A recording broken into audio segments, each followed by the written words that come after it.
Let's go Smart enough, to my picks for the top 10 Texas high school football games of the week in Week 5. We'll go from 10 to 1.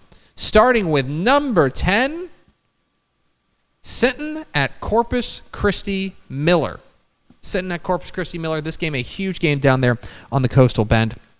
Really excited to get a view of Sinton punching up here. This is, for me, an opportunity for them to really launch themselves from like a good story to start the year at 4-0 into like serious business, capital S, capital B. They've got a good win over Alice. They've got a good win over Beeville Jones. If they were to go on the road and beat Corpus Christi Miller, that would really turn some heads, especially if their defense can step up against what has been one of the most explosive offenses in Texas high school football in the Miller Buccaneers.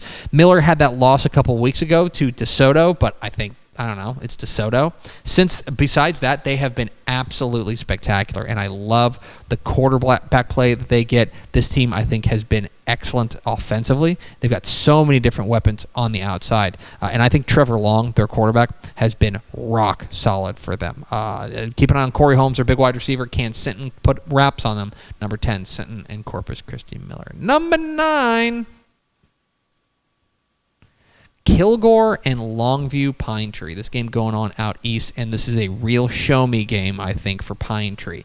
Pine Tree to start the year was a team that we thought was like, okay, you guys are going to be pretty good, but like we want to see a little bit more. Then they open the year with a win over Gilmer, go on and beat Van. They beat Dallas Carter and Hallsville. Now they open up district play, District 9 4A Division I play, with a team, in Kilgore that I think if you want to prove that you are actually different, this is an opportunity at home to get them. Kilgore also has a signature win. They opened the year with a win at Gilmer, but they have suffered a loss. They lost to Gilmer, or they lost beat Carthage in the opener. They lost to Gilmer. So there is, like, if you want to do like apples to apples, they do have a common opponent, and Pine Tree beat Gilmer. Kilgore lost to Gilmer. I want to see exactly how Pine Tree handles getting punched in the mouth, because Kilgore is a very physical ball club. This game is fascinating, and I think a real showcase opportunity for Pine Tree. Number 9 game of the state this week, Kilgore and Longview Pine Tree. Number 8, Wellington and Panhandle. It has been, I'll just tell you, I think that the Panhandle is on such a 2024 heater this year. Every single week, it seems like there are big games, and this is, by the way, not the only big game of the Panhandle, perhaps even on this list. But I think an opportunity for people to see what Panhandle is all about. This team has been rocking and rolling to start the year. They've got that win over Stratford, which is very impressive. Again, that's a 2AD1 over 2AD2, but still extremely impressive. And they, I think, have been really good defensively. For all we want to talk about the offense that they put together, and certainly that is worth the price of admission, I think that when you take a look at their defense has been what's impressed me the most. Then you take a look at a team like Wellington. Wellington coming off of a disappointing loss to a good Lubbock Christian team last week. They want to get off the mat and prove that was kind of a fluke. Now they're punching up from 2A Division 2 to 2A Division 1. What I want to see is, can Wellington get things going, especially on the defensive side? Last week was the first time they got touched up defensively. Can they find a way to make this a little bit, to get their defensive wheels back on? Big test here, Wellington and Panhandle, and one of 2 big-time showdowns in the Panhandle this week. Number 7,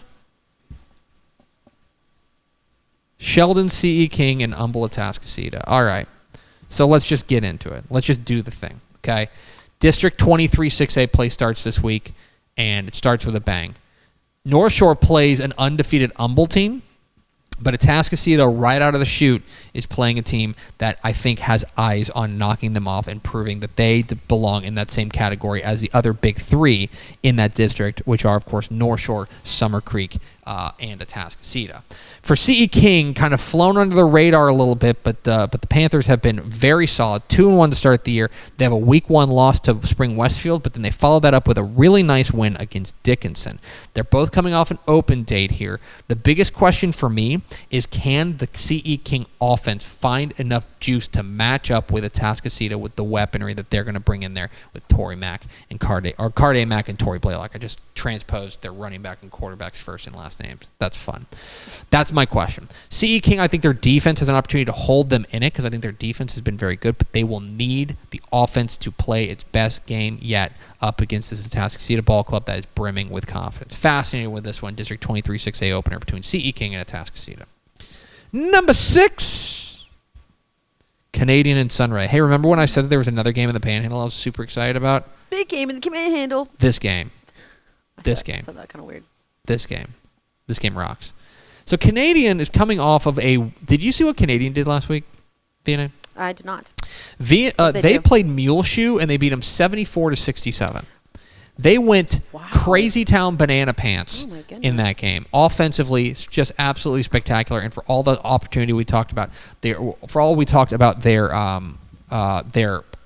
passing game, and certainly their passing game has been good with Clay Kendall. Mm-hmm. Their running back, they had Sladen Dickinson ran for 367 and 7 touchdowns last week. I mean, he was unbelievable. Jeez. The defense, though, maybe a little defense optional, giving up 67 points to a good Muleshoe team. Defense better come to play because Sunray is coming to play. Quarterback Armando Luan has been absolutely outrageous, but the thing for me that is so impressive about Sunray and what I think has elevated them from a fun team to a contender is the defense. Their defense has been much, much better this year. I'm excited to see Canadian and Sunray. Huge, huge game of the Panhandle. An opportunity for Sunray to get another signature win if they were to go get this one. Good stuff. Number 5, Belleville and Columbus. I think if at the beginning of the year, if you had told me that Belleville and Columbus was going to end up being the 5th best game in the state this week instead of the first best game, I think I would have been a little disappointed. This game, I think, has lost a little bit of shine because Belleville's lost last week to Hitchcock. They entered this game 2-2. Now, I think their defense is really strong, and I think their defense has an opportunity to be really good. Obviously, they've got the outstanding defensive playmakers. They've got a great running back in D.D. Murray. One of the things that I am keeping an eye on in this one, with DJ Sanders, the defensive tackle spot, that's going to be a great matchup. This is going to be the best defense Columbus has faced. Does that matter? Let me just tell you this. So Columbus has been just outrageous offensively to start the year. Adam Schobel, Grayson Rigdon, they are playing lights out offensively.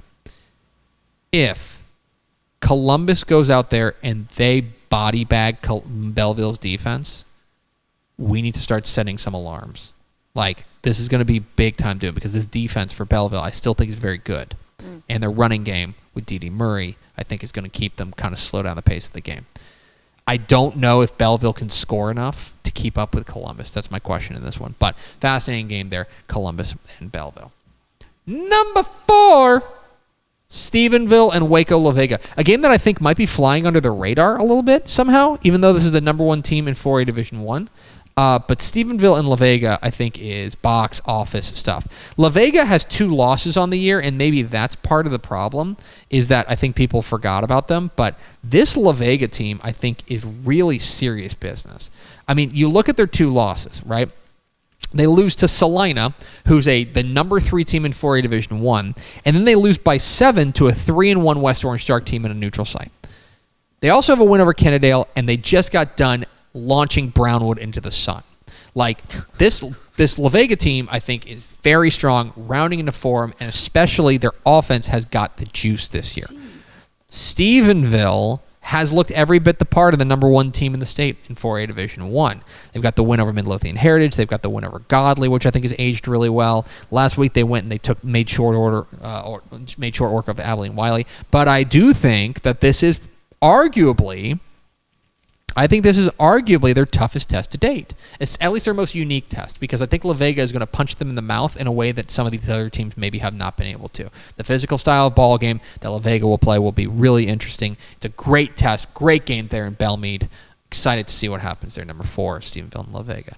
Number 3, Richmond Randall and Alvin Iowa Colony. Get hyped. So Randall is coming off of, I think, a really monumental win last week when they went out there and they beat Fort Bend Marshall. And not only did they beat Fort Bend Marshall, they beat Fort Bend Marshall like a drum. They really dominated them. That was a signature win. Landon Williams-Callis, their outstanding running back, Tyler Skurbanek, who did not play in that game, they've got weapons, but the thing that separates them from me is the defense, which has been absolutely rock solid. They're taking on, in kind of a low-key kind of way, a team that probably I think people may not realize is undefeated in Iowa Colony. Iowa Colony out of Alvin ISD has been excellent to start the year. 4-0. They are defensively have been absolutely outstanding for Raymond Garza's ball club. They have been very good.